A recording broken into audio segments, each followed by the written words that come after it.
We will hear argument first this morning in Case 23-1187, the Food and Drug Administration versus R.J. Reynolds Vapor Company. Mr. Suri? Mr. Chief Justice, and may it please the Court, the Court of Appeals has effectively nullified the Tobacco Control Act's restrictions on venue. Under the Act, an adversely affected person may challenge the denial of an application only in its home circuit or the D.C. Circuit.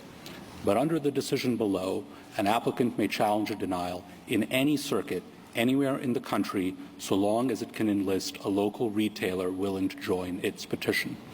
That decision is wrong in two different ways. First, the only person entitled to challenge the denial of an application is the applicant itself, not the applicant's retailers. Retailers are bystanders to the application process. They don't submit information to the agency, don't participate in the agency's review process, don't receive the order issued by the agency at the end of that process, and don't even get to see the full contents of the application or administrative record. Their interests lie outside the zone that Congress sought to protect. Second, even if the retailers could sue, applicants don't get to ride in on their coattails. Venue must be established separately for each party, and an applicant, the manufacturers here, may not lay venue based on the retailer's residence. The judgment of the Fifth Circuit should be reversed. So if your argument is that only applicants are covered, what do you do with the language, any person adversely affected? The language, any person adversely affected, requires the court to infer the class of appropriate plaintiffs from the structure of the statute. And the language was used by Congress with respect to two classes of actions, regulations and denials. With respect to regulations, the class of adversely affected persons won't refer to applicants because there's no application process there. But with respect to denials, the only person properly regarded as adversely affected is the applicant itself.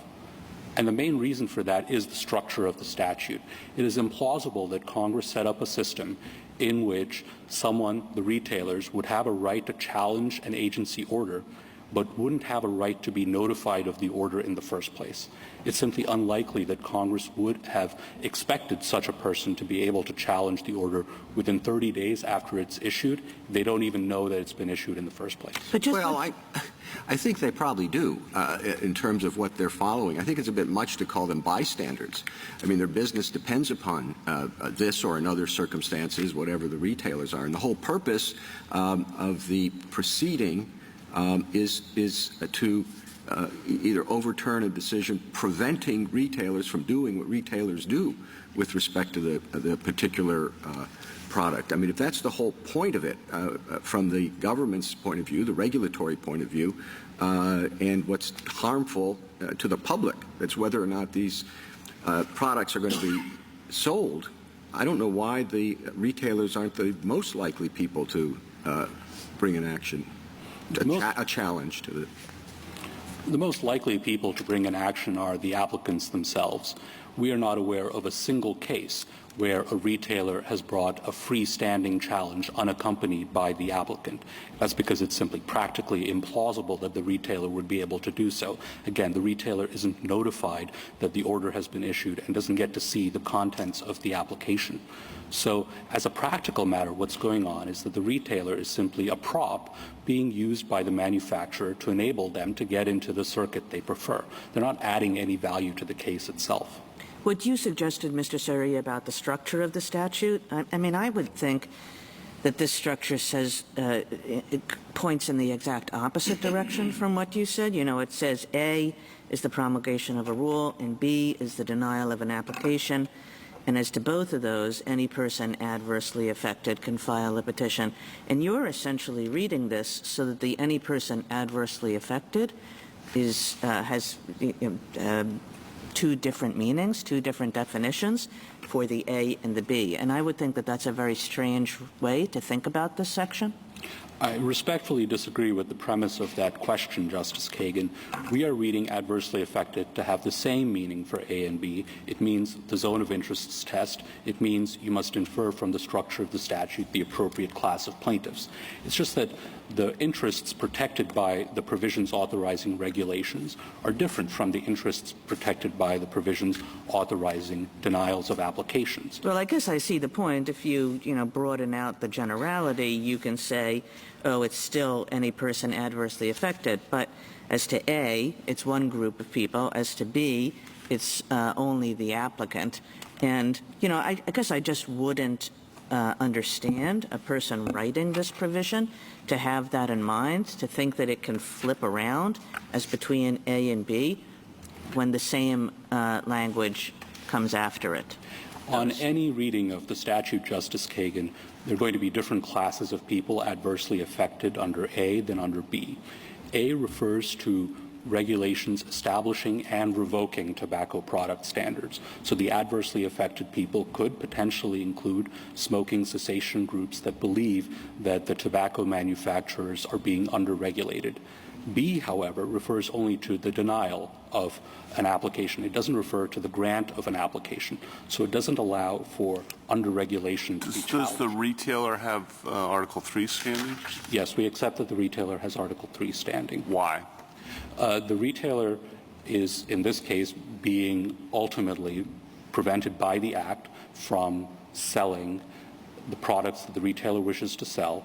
If the denial were reversed, then there is a chance that that injury would be redressed because... That sounds like adversely affected. That might sound like adversely affected in the colloquial sense of the term, adversely affected. We don't deny that as an ordinary use of the English language, you might regard this as an adverse effect.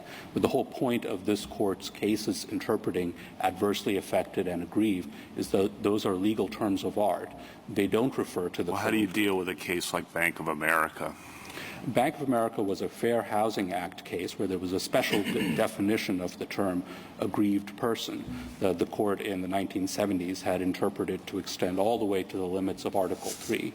And while more recent cases of the Court have questioned whether it really goes quite that far, it does go beyond the normal meaning of the term. Well, you do agree, don't you, that adversely affected usually in administrative law includes competitors or includes others in the chain of distribution, the manufacturers, the retailers, the distributors. It usually can include all those as a matter of basic ad law principles? I agree with the first part of that statement. It certainly includes competitors in a wide variety of contexts. Almost all of this Court's APA zone of interests cases have involved competitors or other entities with interests adverse to the directly regulated party. This is a very different circumstance. This is an ally of the directly regulated party whose interests are derivative of that party. The only case I'm aware of that looks like that is Block against Community Nutrition Institute, the case about the milk consumers and milk handlers. In that case, the Court said that the milk consumers didn't have the opportunity to sue. One of the reasons given by then Judge Scalia in his opinion in the D.C. Circuit was they're indirectly affected and the directly affected party is the more natural plaintiff. That's exactly the situation here. And isn't conceptually, I guess, isn't it the case that the retailer's real interest kicks in when a product is marketed? So when it's on the market, then we say, okay, we understand that retailers can invest. They want to put it in their stores. They want to sell it to their customers. But I guess conceptually, there might be a distinction between that and the retailer's interest in pre-market development and research. Wouldn't you think they would be sort of agnostic as to products in development from the retail perspective? That's absolutely right, Justice Jackson. And I think this case suffers from a bit of an optical illusion.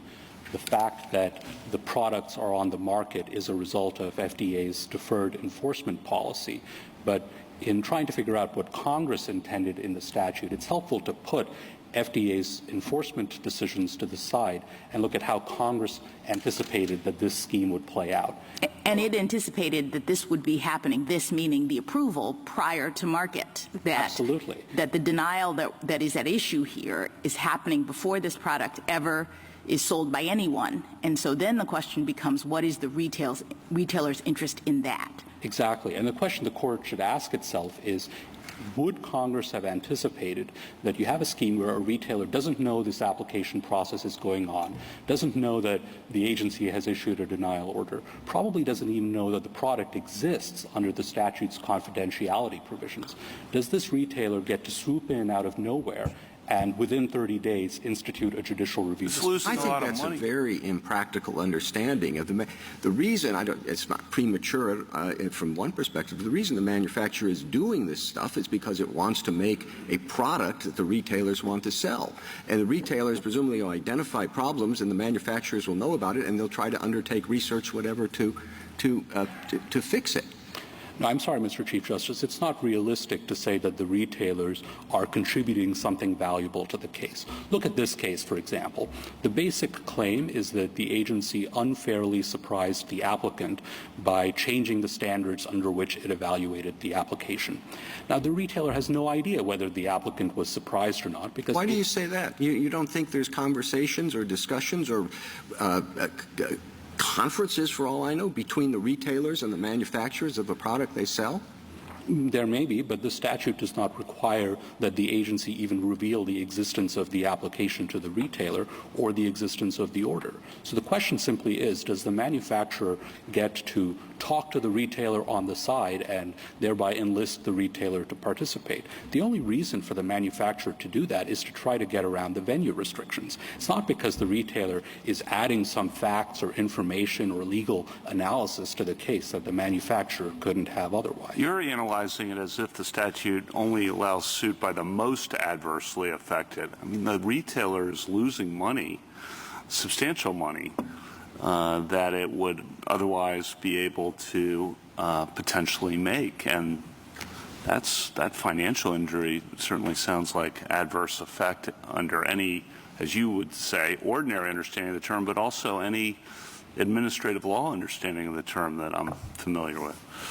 No, but you could say similarly about the milk consumers in Block against Community Nutrition Institute, that they were adversely affected because they had to pay more for the milk.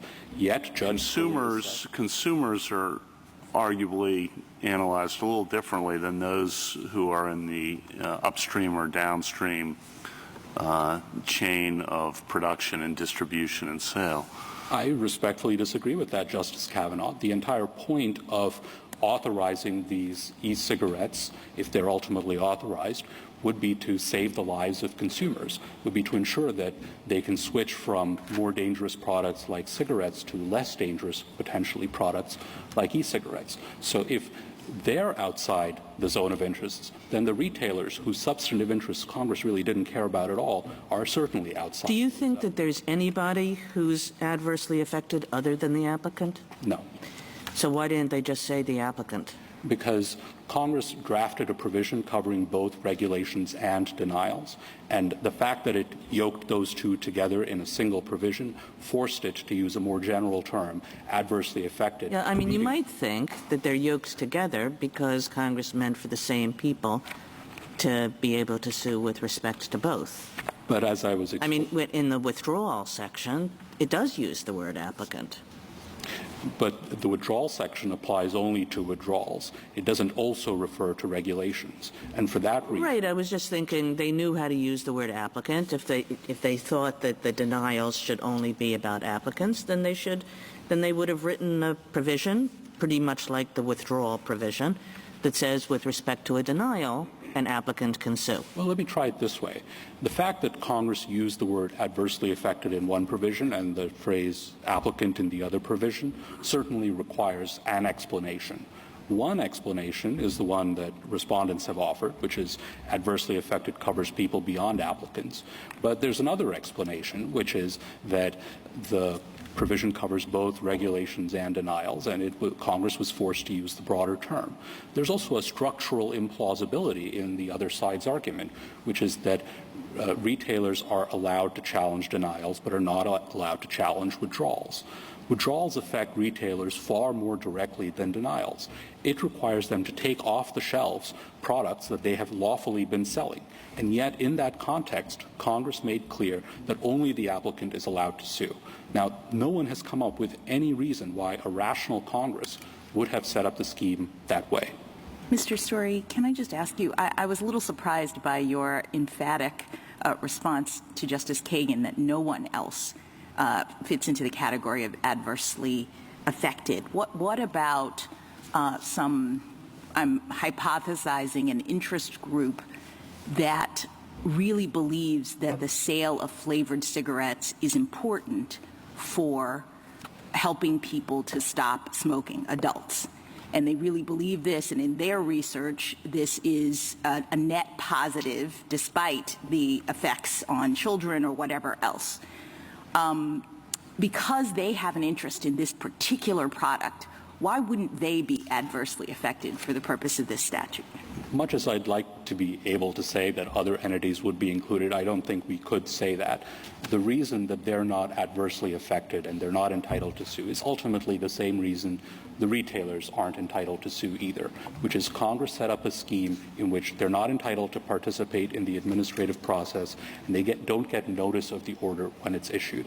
If you're trying to ask what is the group of people whose interests Congress was trying to protect, a good proxy for that is whom did Congress allow to participate in the administrative process? Help me to understand then how you are reconciling the text, because I don't quite understand it. We do have text that says any party adversely affected on the one hand with respect to denials, and we have text with respect to withdrawals that say the holder of an application. You are interpreting those to be equivalent, but they're different language. So how is it that we arrived there? We are not interpreting them to be equivalent. One requires the court to apply the zone of interests test, and with respect to a subset of the agency actions covered by the provision that refers to adversely affected. With respect to the denials, it turns out that the only people adversely affected are the applicants. Sorry.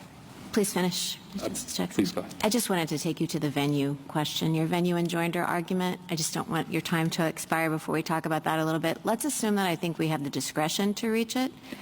The Fifth Circuit, we don't have a lot on it, right? And there's not a circuit split on it. We have a couple circuit, Court of Appeals opinions. Assume that I think we have the discretion to do it. Why should we do it? And do we risk, normally we wait for things to percolate and develop so that we don't inadvertently forge ahead into areas where we might disrupt things. So why wouldn't that prudential concern apply here? You should do it because the degree of forum shopping that has happened under the Fifth Circuit's decision so far has been quite remarkable. In 2024, we counted about 14 petitions for review filed by e-cigarette companies under the Act. But wouldn't this have ramifications outside of the TCA? That's a little bit what I'm concerned about here. The government gets sued in a lot of places, and this would matter beyond just the TCA, correct? It could, depending on how you rule, and I could offer the court a way to limit its decision to statutes that are phrased just like this statute. The court could set aside the question of what is the default rule for suits against the government, whether everyone must have venue or only one party must have venue. And it could just focus on the language of this statute. It says that an adversely affected person may file a petition for review in the circuit where the person resides or has its principal place of business. And the key verb there is file. I take my friends to be drawing a distinction between the key verb is file. I just didn't hear. Okay. I take my friends to be drawing a distinction between filing a petition and joining a petition. But that argument ultimately doesn't stand up. When 4 different entities jointly file a petition, every single one of them is a filer of the petition. Reynolds is just as much a filer of this petition as the retailers are. And the question is, are they filing their petition in a circuit that the statute permits them to? And they're not. They're not filing in the circuit where they reside. or have their principal place of business. And they're not filing in the D.C. Circuit either. So some of the I'm sorry, did you finish that sentence? I'm finished. Some of the amici claim that there are as many as 650 review provisions that are similar to the one here. So how many of those, can you tell us how many of those would be subject to the limitation that you just set out? I don't have an exact number, Justice Alito, but the amici are including in their numbers the general venue statute, which refers to suits in district court, and the Hobbs Act. But both of those are worded very differently. They don't talk about where a person may file a petition. They just say where venue is proper and use terms like the petitioner or the Well, plaintiff. there are a lot of statutes that have specified venue provisions, right? Yes. And would this apply to all of that? Would our decision here apply to all of those?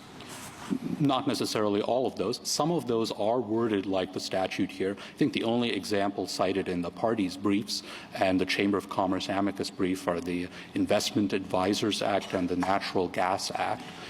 Yes, it's true that that other statutes that are worded the same way as this statute would be interpreted the same way as well.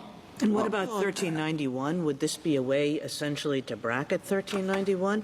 Or would 1391, is it similar enough so that we might be taken to say something about 1391? While we would very much like an opinion that addresses in dicta 1391 as well, the court doesn't need to go that far. The court could say we're just focusing on the language of this statute. Sure. I'm just saying, is your suggestion, which is you don't have to rely on any kind of default rule about the government, and instead just focus on the language of this statute. What do you think, candidly, honestly, that would suggest or not about 1391? What that would take away in the 1391 cases is this argument, which I think is wrong in the first place, that there's some special rule for suits against the government. What would be left in the 1391 cases is simply to analyze the language, history, and purpose of that statute, applying the normal rules of statutory interpretation. While we think we have the better of those arguments, those would be the issues that the courts would have to resolve in that context. Mr. Suri, I thought when I read the venue statute at issue here, not that you were relying on the word file, but that you were relying on the explicit use of something that's not in the other statutes, at least the ones that had been brought to our attention in the briefs. The language here is any person adversely affected may file a petition for review in their residence or the District of Columbia, in which such person, it was the word such person, which is missing from all the other statutes. It's not missing. And I may be wrong, but I think it's missing from 1391. It is certainly missing from 1391 and the Hobbs Act. It's missing from the most important statutes. Those were the two I looked at. But so that's why I'm not sure. I know you'd like us to say that the government should not be treated differently, but by suggesting that you're inviting a larger ruling than Justice Barrett suggests we might want to undertake. Well, I'd prefer to win as big as I can get away with. But if the court is concerned about issuing a broad ruling, it can certainly focus on the words file and such person, which are not unique to this statute, but which do distinguish this statute from the others that the other side is most concerned What do we do with your forfeiture? Meaning, and Justice Barrett said we might have equity to go by, and I do understand the forum shopping concerns that you have, but what do we do about the forfeiture? The issue was passed upon below and was... How, if you forfeit? You didn't raise it explicitly in this way. It was passed upon at the top of page 3A and the bottom of page 5A of the petition appendix, where the Court of Appeals stated that venue is proper because 2 out of the 4 parties have their principal places of business within the circuit. We didn't raise it in this case because we were foreclosed from doing so by circuit precedent. They argue that we didn't raise it in a previous case as well, the circuit precedent that foreclosed the issue in this case. But I'd like just to quickly put that in context. There, the issue arose initially on a stay motion. We said there's a question as to venue, but we can't be sure because the record doesn't show where all the parties reside. They, in their reply brief, said it doesn't matter because one party resides in the circuit. And then the Fifth Circuit issued a published opinion accepting their theory. We never really had a chance to engage on that issue. The Fifth Circuit issued a published opinion that was binding precedent in this case. And we tried to make arguments that weren't foreclosed by that precedent, but the Fifth Circuit rejected that as well. So all of that is properly before this. And then what's your view of what question you brought to us? We brought the question whether a manufacturer can sue in the Fifth Circuit if it doesn't reside there or have its principal place of business there. And we gave two different reasons why they're not able to do so. The court could address either of those arguments in either order, and it would be sufficient to reverse if it agreed with us on the second part. Thank you, counsel. Justice Thomas? We're definitely not talking about jurisdiction here. We're merely talking about venue. And when I think of venue, I normally think of convenience to the parties. As a practical matter, why is it inconvenient for the government to litigate in one circuit versus another? It's not inconvenient for the government. So what's this all about? It's about Congress's choice in the statute. Congress could have passed a statute that said you can sue the government anywhere you want. It chose not to do that. It specified particular venues. I think it had good reasons to do that. One is to minimize opportunities for forum shopping, ensuring that cases can percolate among multiple courts before they get to this court. Contrast wages, where you had cases from 8 different circuits that address the question before it got to this court, to what's happening now, where almost all the cases are being filed in the Fifth Circuit. Congress had good reason. It seems like it's convenient for you, then. Well, it's the statute Congress enacted, and that's what we're asking the court to apply. So does it have anything to do with your not winning in the Fifth Circuit? We neither like nor dislike the Fifth Circuit, Justice Thomas. What we dislike is for the other side to be able to choose whichever circuit is most convenient out of all 12 in the country. Justice Alito? Suppose a retailer continues to sell Views products and is criminally prosecuted. Could that retailer assert that the denial was unlawful as a defense in the criminal proceedings? There would be no jurisdictional bar to the retailers doing so, as there's nothing like the Hobbs Act issue that you'll be hearing about in the second case this morning. We would simply argue that the retailer's defense would fail on the merits. The statute says that the product may not be sold without authorization, and regardless of whether the denial was lawful or unlawful, that doesn't result in getting an authorization. That's like a driver driving without a license and saying, I should have been issued the license, but I wasn't. That usually wouldn't be regarded as a valid defense. Your friends on the other side say that this dispute is basically irrelevant because petitioners challenging the same agency order in different circuits, petitions challenging the order in different circuits will eventually be consolidated. What's your response to that? The response to that is that the multi-circuit petition process includes a provision that says that a court at the end of that process determines the most convenient forum and can send the cases to that forum. They have circumvented that ability of a court to identify the most convenient forum by allowing them to use the tactic that they've used. They can unilaterally send the cases to whichever court they prefer. Thank you. Justice Sotomayor? Explain that to me. I thought the multi-circuit rules required that the first filing controls, correct? The first filing controls if there's one filing in the first 10 days and then further filings after the first 10 days.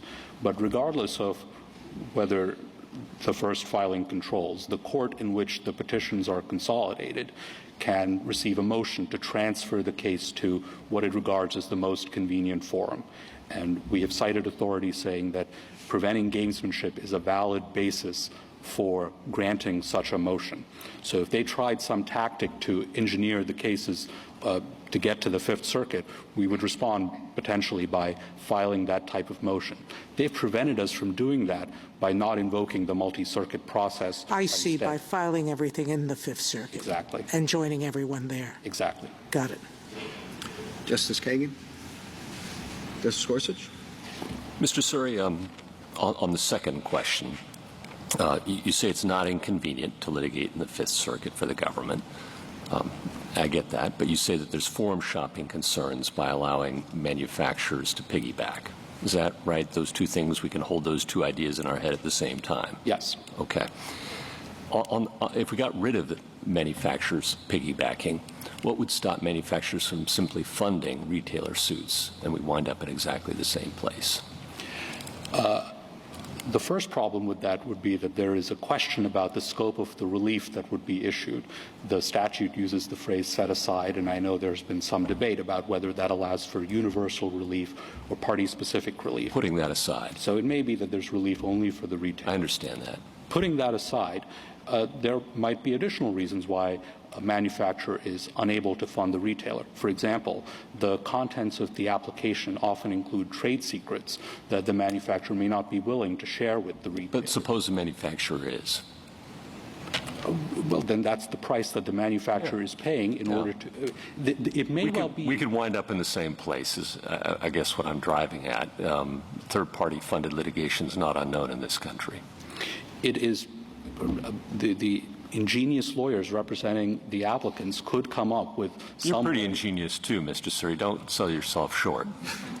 May come up with some way to circumvent the ruling. I agree, but that is no reason not to enforce the limitations that Congress has adopted. I understand that. And then back on the first QP, or how I perceive it, you rely very heavily on block in your brief. Your friends on the other side say, well, that's a different venue statute there. It said, let's see, you could maybe brought in the district in which such handler, the milk handler, is located, rather than consumers or parties aggrieved or anything like that. So what's your response? I'm sure you've got one. I certainly do. The response is that the suit was not brought under that provision. The suit was brought under the APA. Understood, but the court relied on the overall statutory structure in understanding what the zone of interest in that particular statute was, informed in part by that provision, as well as the fact that I think the producers or the handlers had to vote on the regulation, and here I don't think the regulated community gets to vote on what you decide. The factors, the structural factors that the court in block considered. Yeah, why aren't those distinguishable, I guess, is what I'm saying. There undoubtedly are some factors that are distinct, but the most important factors the court relied on also apply here. First, it relied on the fact that the milk consumers played no role in the agency process, and that's true of the retailers here. Second, it relied on the fact that the consumers were indirectly affected. No, that's true here. I understand that, but I'm not asking you to discuss the points of similarity. I'm asking you to address the points of dissimilarity. Yes, I acknowledge that there are points of dissimilarity. We're not saying this case is 100% controlled by that case. Okay. But we are saying the most important factors are points of similarity. Got it. Thank you. Justice Kavanaugh? On consumers, that would open it up to basically anyone to sue. Potentially. Right, and that's potentially a problem, or at least the court might think that that's a strange way to read a statute. As distinct from retailers is not going to present that kind of problem. But I think that's a problem with Respondent's position. The provision directing FDA to evaluate applications explicitly requires it to consider the consumer's interests. It is weighing the risk to their health against the benefits to their health. And if they're not allowed to sue, then I would think that the retailers, who aren't even mentioned in the section, are even less entitled to sue. In response to Justice Thomas, and I might have misheard you, so just correct me if I did, I thought one of your answers about the Fifth Circuit was that prevents multiple circuits from being able to address the issue. Was that one of your answers? Yes. Well, doesn't the 2112 process yield the same issue? And you say that's perfectly appropriate, of course. Has to be. The 2112 process will result in a single order being challenged in a single circuit. So that's true. But there are multiple applicants with multiple orders all over the country. What's happening now is all of these applicants, whether they're in California or Michigan or Ohio or even China, are going to the Fifth Circuit to sue. What would happen in the world that we think Congress envisioned is that California applicants would go to either D.C. or the Ninth Circuit, and Ohio would go to the Sixth Circuit, and Florida would go to the 11th Circuit. And that way, similar orders would be addressed in different circuits. That's what's not happening right now under the Fifth Circuit's decision. Thank you. Justice Barrett?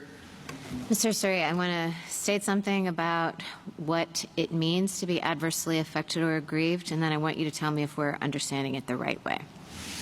Would you say that it's fair to say that the terms adversely affected or aggrieved have gained a particular meaning in the context of the APA when they're used elsewhere, like in the TCA, they bring that old soil with them? So we would understand them to have that capacious APA-style meaning unless aspects of the statutory structure in the organic statute overcome that. Do you think that's fair? No. Okay. The terms adversely affected and aggrieved acquired a legal meaning even before the APA in the context of agency-specific statutes and non-APA statutes, and the Court has been applying that meaning in the context of non-APA cases even after the 1970s APA cases. So it has acquired a special meaning in the APA context that is more lenient than its meaning in other contexts. So it has kind of a term of art, old soil meaning in this other line of cases? Yes. Okay. Justice Jackson, anything further? Thank you, counsel.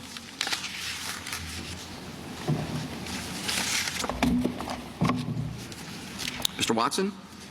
Mr. Chief Justice, and may it please the Court. This Court lacks jurisdiction to hear this case, as we explained in our brief. But if the Court does reach the merits, it should affirm. The Tobacco Control Act allows any person adversely affected to challenge a marketing denial order, and retailers easily qualify. The TCA contains 2 judicial review provisions that allow for 3 types of challenges. For withdrawals of marketing authorization, Congress limited review to the applicants. For tobacco product standards and marketing denials, the latter of which is at issue here, Congress permitted review by any person adversely affected. By allowing any person adversely affected to challenge denials, Congress plainly intended to extend review beyond the applicant, and the retailers are the next in line. That plain text point is underscored by this Court's ordinary zone of interest test, under which an entity harmed by agency action falls within the statutory zone when its interests are arguably protected or regulated by the statute. And here, the retailer's interests are directly related to the statute, because the provision under which FDA denied authorization governs what products may be sold, and the denial prohibits retailers from selling the products. Indeed, the harm to the retailers here could not be more plain. Retailer Avail Texas would go out of business if it could not sell Vue's products. Finally, by failing to raise it below, FDA forfeited its argument that each petitioner must independently establish venue. But FDA is wrong anyway. Congress enacted the TCA against a uniform judicial interpretation, holding that in cases challenging federal action, only one challenger need establish venue.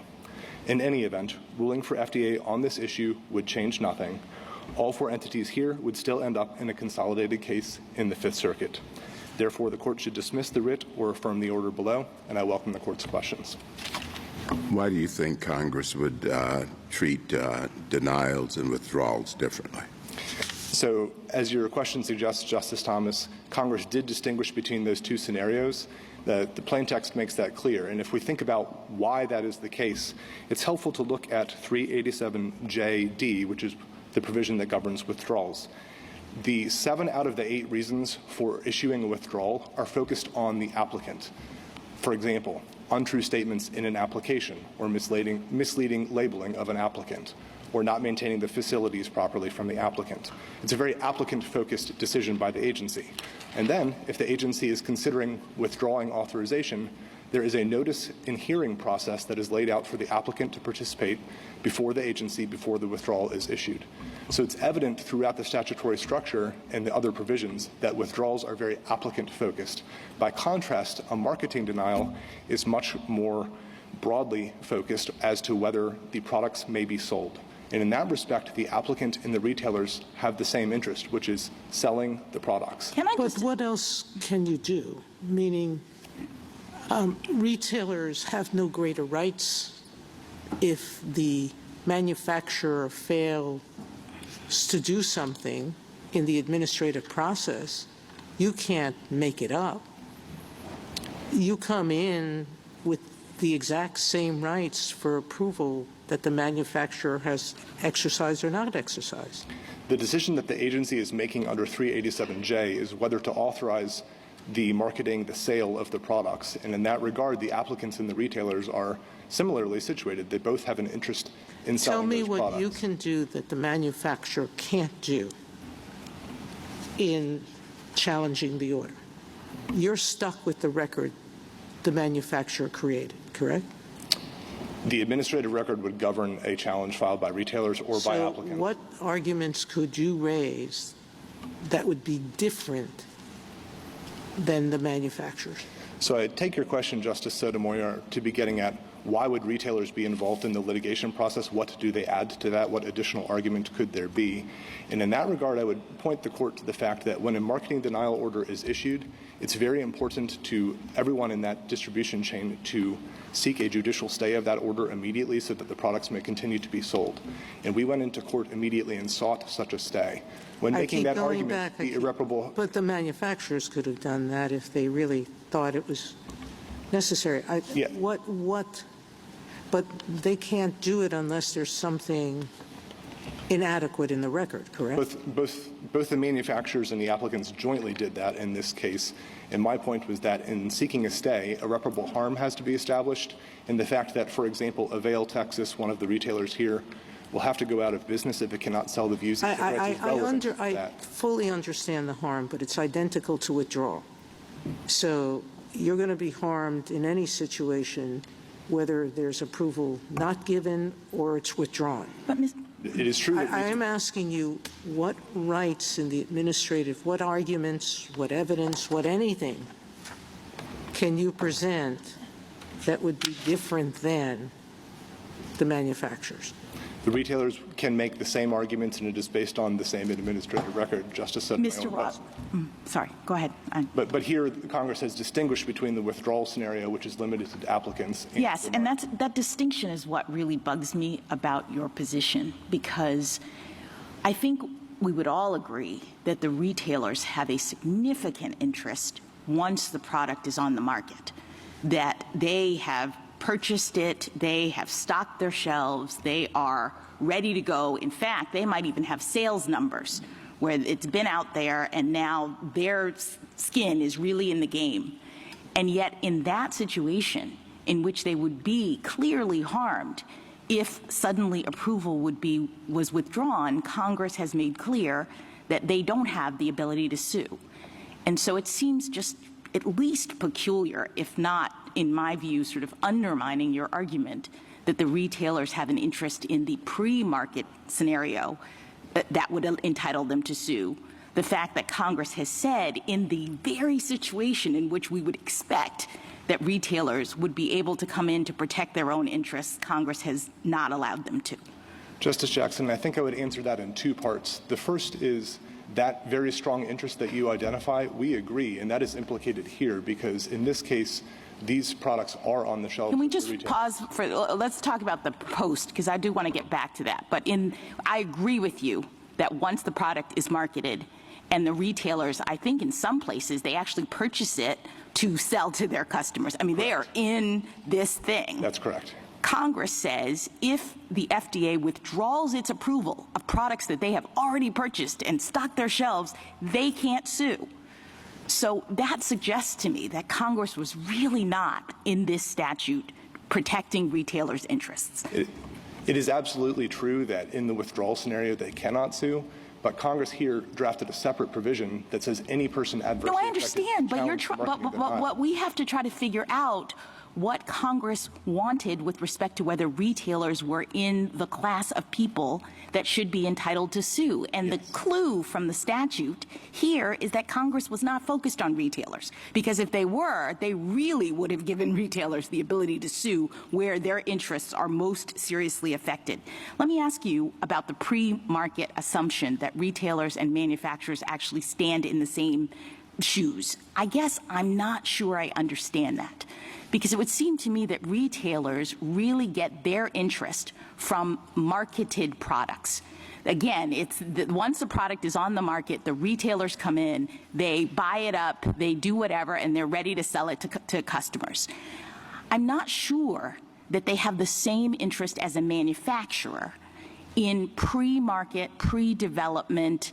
Is it going to be approved or not? So can you say more about why you're just assuming that retailers and manufacturers have the same interest in the pre-market scenario? Absolutely. It's clear that retailers are the next in line in terms of the harm suffered behind applicants. And the reason is that they want to sell these products, whether it's on their shelf right now or they just have a desire to do so for their business purposes. But why is that a harm? Forward. Why is that a harm that Congress would want to protect here? I mean, it seems to me that retailers just want to sell some tobacco product. They see that this product might be developed. Mr. Suri says they don't even see that because, you know, this is happening confidentially. But fine, they hear about this kind of product and they're excited. Okay, I understand that. But why are they harmed if that product never gets approved? Because Section 387J, which is the core section that we're talking about here, governs whether the product may be introduced into interstate commerce. And retailers have business interests in selling certain products over other products. They don't just want to sell some product. Here, the retailers want to sell these products, and the thing that is stopping them from doing so is the agency How is their action. interest different than the customer? What if, so say I'm a customer out there that really is interested in a flavored tobacco product because I think it's going to help me to stop smoking. And so just like the retailer, I hear about it, I really want to buy it. Is that person adversely affected for the purpose of this statute? The difference is that the statute here prohibits the retailer from selling a product that has been denied and subjects them to severe penalties if they do so, which include imprisonment, civil monetary penalties, injunction, and seizure. None of that applies to a consumer who wants to purchase the product. Can I flip you to your other argument, Mr. Watson? So let's assume that a retailer is adversely affected for purposes of this question. So a person adversely affected may file a petition for review with the D.C. Circuit or the circuit in which such person resides. Such person is the person adversely affected who files a petition for review. How do we read that any other way than that each person petitioning for review do so in either the D.C. Circuit or that person's home district? Justice Kagan, the way to read that is in light of the decades-long uniform judicial interpretation of nearly identical venue provisions that govern suits against the federal government. I want to let you talk about that, but if that's the first sentence out of your mouth, it's kind of a concession that this language taken on its own is best read against you, is best read for the government. We don't concede that, but we do think that our best textual argument is you read that text in light of how it has been interpreted by courts and how we assume that Congress had in mind when it enacts it against that. But we don't concede. Happy to discuss the other reasons. Well, okay. Give me the other reasons. Okay.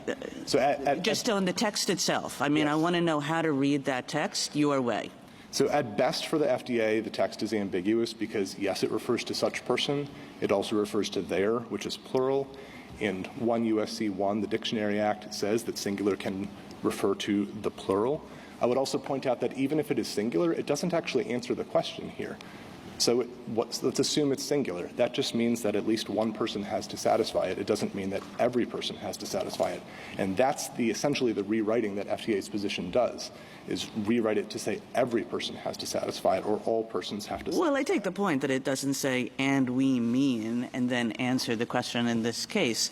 But, usually you look at a statute, it says such person. We're talking about a person. That's the person who's filed, and that person is given two choices, D.C. Circuit or the circuit in which the person resides. Justice Kagan, the other point that I would make on this is that nothing in the Tobacco Control Act overrides the operation of basic joinder principles, and the 4 respondents here filed a petition for review invoking Federal Rule of Appellate Procedure 15 15A is what allows joinder where practicable if the parties are challenging the same order and have the same interests, as is the case here. So nothing in that provision overrides the background operation of joinder principles, which support our position and our approach here. Can you address, going back to the first argument, all your responses to Block? Yes, happy to do that. As an initial matter, Block supports our approach for how you look at the statute to construe what the zone of interest is. It looks at all of the relevant provisions in the entire structure of the statute, which is what we are suggesting that this court should do. The reason that Block is distinguishable is that included a collaborative price-setting process set out in the statute, where, as Justice Gorsuch mentioned, the members of the industry, the handlers, and the processors had votes as to the price setting, and then there was an administrative review mechanism which was limited to handlers and did not involve consumers. There then was a judicial review provision that was limited to handlers and not to consumers. The consumers tried to go outside of all of that and invoke the APA in their own lawsuit. And the court said, and this really wasn't even a zone of interest case. It was a case about precluding judicial review. The court said, well, the structure of the statute precludes judicial review there. That would be like if consumers or perhaps even retailers tried to file a district court APA challenge to a withdrawal decision. Right, with this statute in the Tobacco Control Act has an administrative review process for withdrawals, and it's limited to applicants. And it has a judicial review provision for withdrawals, and it's limited to applicants. If someone other than an applicant ran to district court and filed a challenge to a withdrawal decision, the court might say, the statute precludes judicial review of a consumer suit in that context. But that's not what we have here. Here, the TCA expressly distinguishes between applicants on the one hand and any person adversely affected on the other. So once we decide that someone other than an applicant is included with any person adversely affected, the next question for the court is, who's the next in line in terms of being harmed? And here, that is plainly the retailers. The retailers here are subject to a prohibition on selling the products after the denial and are subject to severe penalties if they violate that. And indeed, the FDA press releases that accompanied the marketing denial orders for the Views products expressly threaten enforcement against the retailers if they continue to sell the products. So it's hard to see how retailers in that context would not be adversely affected by a marketing denial. And as I noted in my opening... They would have to... sorry, go ahead. I was just going to ask you if you could respond to the same question that I asked Mr. Suri about the meanings of the terms aggrieved and adversely affected. You know, I asked him whether they had a special meaning that they'd acquired in administrative law that we assume presumptively applies elsewhere unless the statutory structure overcomes it. And, you know, he responded that really they have a longer common law meaning that brings the old soil, and that the APA is, as I understood his answer, unique. What's your understanding? So my understanding is that if we just look at the plain text here, we plainly prevail. But I do acknowledge that the court has applied a zone of interest test in these contexts, and that any person adversely affected has a meaning under those tests. Where I would disagree with my friend is the notion that the court's usual lenient zone of interest test has not been applied outside of the APA context. The Bank of America case is an example. That was a Fair Housing Act case, and the court applied a very lenient version of that test, which included the word arguably.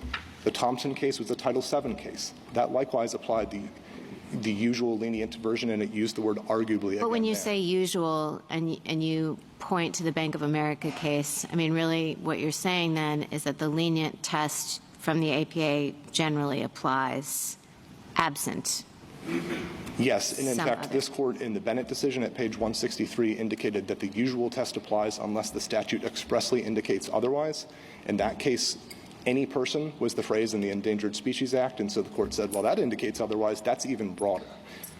Here, there's no express overriding of that test, and in fact, the language of the judicial review provision at issue here is verbatim the same as the APA judicial review provision. And let me just ask you one question about venue. You know, your friend on the other side says, you know, oh, no, don't worry about it. You know, Mr. Suri said we could have a large win on the venue joinder issue, and we would be happy with that. But a small one would be fine too. And if we confine the holding just to the TCA, he said that would be, you know, could assure ourselves that we wouldn't cause damage elsewhere. What risks do you see if you lose on that issue? If we lose on that issue, it is hard for me to see how it would be cabined to just the Tobacco Control Act context, because the Tobacco Control Act's language is quite similar to the Hobbs Act, and the Hobbs Act is quite similar to the federal general venue statute, all of which have been construed to allow just one party to establish venue. And that's I all don't against... think that's quite right, Mr. Watson. I mean, you do analogize primarily to the Hobbs Act, and the Hobbs Act strikes me as very different. The original version of the Hobbs Act allowed for venue where any of the parties filing the petition for review resided. That was the original version. And then they maintained that meaning by just defining in their definition of petitioner.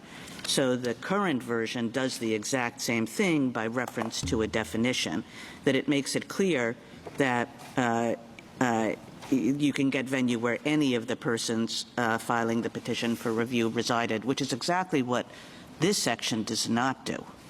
Respectfully, Justice Kagan, none of the cases we point to under the Hobbs Act rely on the definitional provision, and indeed none of them even refer to that. I acknowledge, of course, that it was amended, but that is not the basis for those decisions. Well, whatever the basis was, and whether they were just sort of thinking about the old Hobbs Act so they didn't have to say, oh, you know, the new Hobbs Act does the same thing by using a definition. I mean, it does do the same thing by using a definition, and what the Hobbs Act does and has always done is to say where any of the parties reside, that's where you can file. What the courts in the Hobbs Act cases were largely doing is looking to the context in the previous interpretations of the general venue statute and how that had been construed. So the Railway Labor Executives case from the Ninth Circuit is an example of construing the Hobbs Act in light of the federal general venue statute. And as this court has seen, the courts of appeals have uniformly held that the federal general venue statute allows only one petitioner to establish venue. And that's because Congress, when it enacted that statute, was expressly trying to open up and broaden the venues that are available when entities are challenging governmental action. The Sidney Cole case from the Sixth Circuit is a good example of a case that discusses those policies. But isn't that a different purpose than is at issue here? I mean, I think what's a little concerning is that if you're right that only one party needs venue here, it seems to directly undermine Congress's intent to channel these kinds of actions in a particular way. It seems like the statute gives those who are adversely affected by the denial two choices in terms of venue. They can file in the D.C. Circuit, or they can file in the circuit in which they reside. If you're right, neither of those become limitations on people who want to sue. And so I guess I don't understand how your only one person rule works consistently with what Congress is trying to do here. Respectfully, Justice Jackson, our position does not nullify the venue provisions as my friend suggests, and there are a few examples I can give to demonstrate that. One is that not all products are sold nationwide. Many e-cigarette products are sold by mom-and-pop vapor shops on the street corner, and those mom-and-pop vape shops have to seek authorization for each of their own e-liquids in the products. If they do so and they receive a marketing denial order and wish to challenge it in court, they are not going to be able to sue all over the country. They're only going to be able to sue in the relevant locality where they sell those products. But even if we address the context of a product that is sold nationwide and thus is on retail shelves. Are you saying that Congress was not aware that some products are sold nationwide? I mean, the venue provision has no carve out for national products versus local products. It seems pretty clear that you have a choice. If you don't want to sue where you reside, you can bring your suit in the D.C. Circuit. I'm simply suggesting that the nullification argument by my friend is not well put, because there are scenarios where venue, even under our view, will impose an obstacle to the lawsuit being filed. Well, but that's not the question I'm asking. I'm not saying do you always get away with it. I'm saying why would Congress have set up a statute or scenario where in the vast majority of cases you can just do an easy end run around these limitations? Because as discussed in many of the cases that interpret the general venue statute, Congress has expressly intended that when entities are challenging governmental action, they should have many venue options available to them and they should not have to go just to D.C. That's the effect of what the government's argument is here, that we can only file in D.C. together. But that is not consistent with Congress's intent. Normally, venue is a protection for defendants in the ordinary run of cases. But that policy reason is flipped. Are you saying that Congress couldn't craft a statute in which it was trying to channel the venue in this way, in a way that was not a protection for defendants. Congress was trying to ensure that these kinds of cases go in certain forums, or that they're being litigated all over the country and not just in one place chosen by the defendants.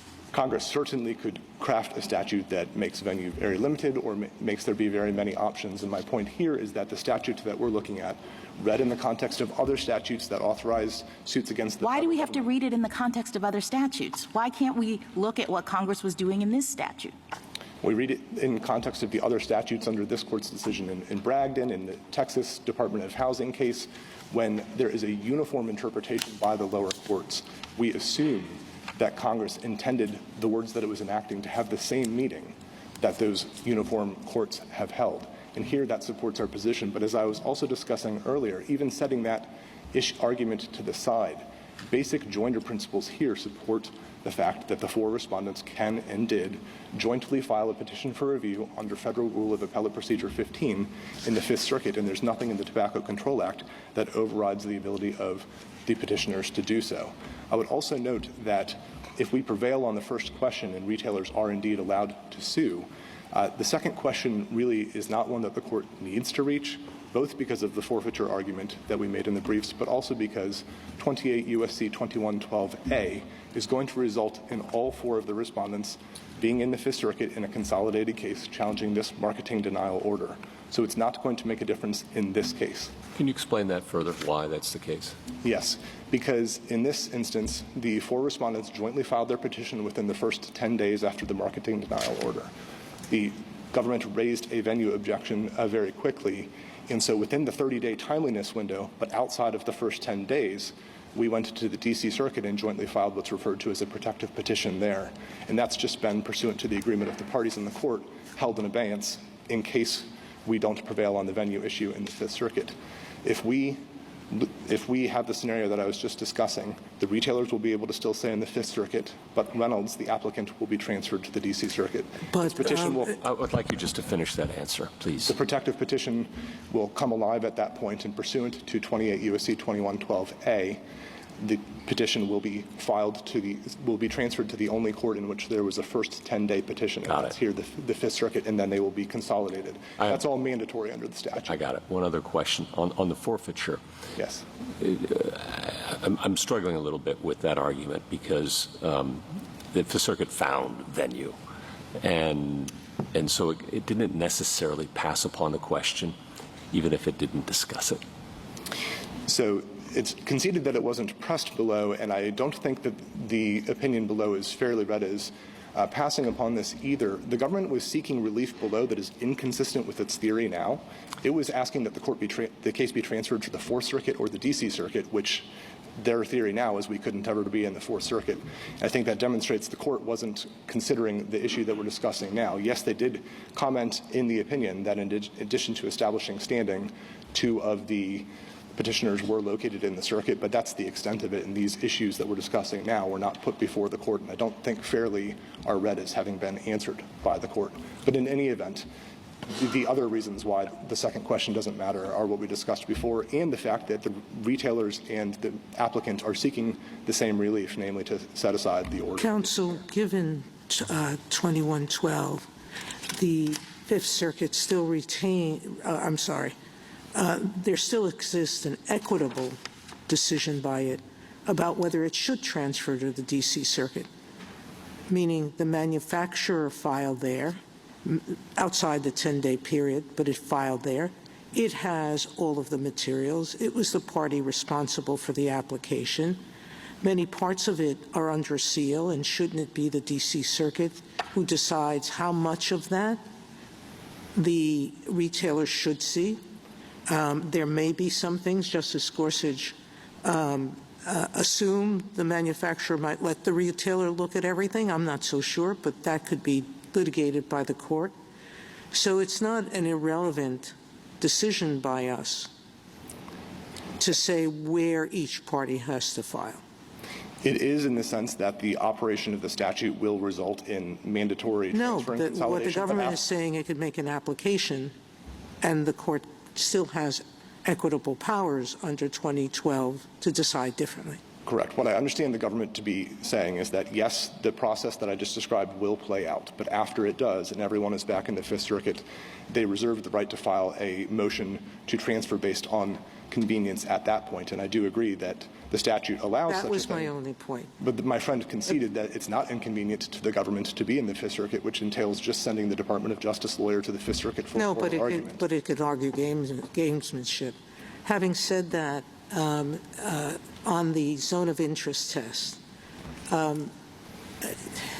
I agree with the government in part and with you in part. There is a common law zone of interest that is different from the APA. And we haven't routinely applied the APA test. We sort of look at the language of the statute and its structure, and that's the only point they're making, which is there isn't a routine application. In Bank of America, for example, the case you rely on, we chose the APA formulation and even made it broader because we said the language was broader. We've done that a couple of times. And so I don't think, and the government hasn't pointed me to a statute where we narrowed it necessarily, or maybe I'm wrong about that, I don't remember.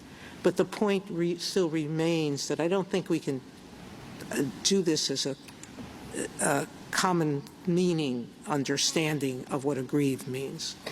I'll take that in two parts, Justice Sotomayor. The Bank of America case was applying the ordinary zone of interest test. And yes, there was previous case law under the Fair Housing Act that had said, well, we think aggrieved person extends to the full parameters of Article 3. And that was actually disputed whether that precedent was still good law in that case. And the court said, we don't need to resolve that. We're just going to apply the ordinary test. And that's why we think it supports our position here. But even setting that aside and just looking at the text and the structure of the statute, we think that it's quite clear that retailers are within the zone of interest because the text distinguishes between applicants on the one hand and any person adversely affected on the other. I know the arguments. Thank you.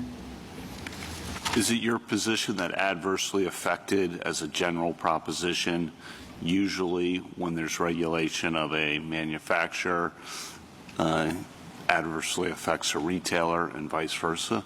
I think that often will be the case, but to answer that, we have to look at the organic statute at issue in context. And here it's quite clear that it would, and in many contexts it will. In the ordinary course, it's possible that there would be a statute that makes clear that retailers are outside the zone. For example, a retailer trying to challenge a withdrawal here would be outside the zone because the text and structure of the statute are so clear to that effect. Well, and the economics of the situation, isn't that correct? The key? Absolutely. Normally, it's going to impose costs on retailers if there's increased regulation of manufacturers as well as distributors, and similarly throughout the upstream and downstream chain, right? Absolutely, I agree. And the Fleming decision from this court is an example of a case where the court looked to various entities in the distribution chain and held that they were all within the zone of interest. And so, too, when there's under-regulation of someone, a competitor, usually is disadvantaged. Correct. Thank you, counsel. Justice Thomas? Justice Sotomayor? Gorsuch? Justice Kavanaugh, anything further? Justice Barrett? Justice Jackson? Can I just ask a quick question about enforcement? If the retailer continued selling the bubblegum flavored e-cigarettes after a withdrawal, could the FDA initiate enforcement action against it? Yeah, yes. Now, to be clear, bubblegum products are not at issue here. These are menthol products. I apologize. Yes. If there was a withdrawal of a product, could an enforcement action be brought against the retailer? Yes, because the retailer would be selling the product. Would be in violation, right. Correct. So I guess, and yet still Congress did not, you concede, allow for retailers to challenge withdrawals. Right? Perhaps they could make a challenge as applied as a defense in that enforcement action, but I do concede that as a facial matter, challenging a marketing denial order, which is what we're dealing with here. But you still say that the enforcement possibility would yield the result that retailers should be allowed to challenge the denial on the front end because of enforcement. I just was I was just questioning how far your enforcement goes Correct. Here, the retailers are subject to the prohibition and the penalties, and FDA has expressly threatened enforcement, so this is an easy case to identify that retailers here in this context certainly are within the zone of interests. Thank you. Thank you, counsel. Rebuttal, Mr. Suri? Justice Barrett, you asked why it's important to resolve this case, why the court should exercise its discretion to do so. The practical reason is that a lot of these cases have been piling up in a single circuit. In 2024, by our count, if you omit protective petitions, about 75% of e-cigarette cases were filed all in the Fifth Circuit, all of them by out-of-circuit applicants trying to use the tactic that was approved in the decision below. If the court doesn't resolve this issue now, then petitions will continue to pile up in that circuit. Potentially, you'd have to reverse those venue decisions years down the line, and all of those cases would have to be distributed again all over the country to be done from scratch. It's more efficient for the court to resolve the issue now. Justice Sotomayor, you asked about if there's ever been a case in which the court has narrowed the zone of interests test rather than broadened it. The best case we have for that is Lexmark, where the court interpreted the Lanham Act's unfair competition provision to protect the interests of competitors, but not the interests of consumers. Justice Kagan, if I could address your question to Mr. Watson about about what textual argument they have based on the language of this statute. And I think respectfully they didn't have a textual argument about how such person could possibly be interpreted to allow a manufacturer to sue based on a retailer's residence. They went instead to the Hobbs Act and the General Venue Statute. But as you rightly pointed out, the Hobbs Act includes a different definitional provision and different history. The General Venue Statute includes different language, was passed with a different purpose. So the narrower way to resolve this case is just to look at the language of this statute and to say this statute says where someone can file a petition. Reynolds is filing a petition jointly, to be sure, but it is still filing a petition in a place that the statute does not contemplate. Now, I take Justice Alito's concern about how there are 600 statutes pointed to in one of the amicus briefs. I went back and looked at that brief. It's 600 statutes that use the term adversely affected or aggrieved, not 600 statutes that use similar language to this statute with respect to venue.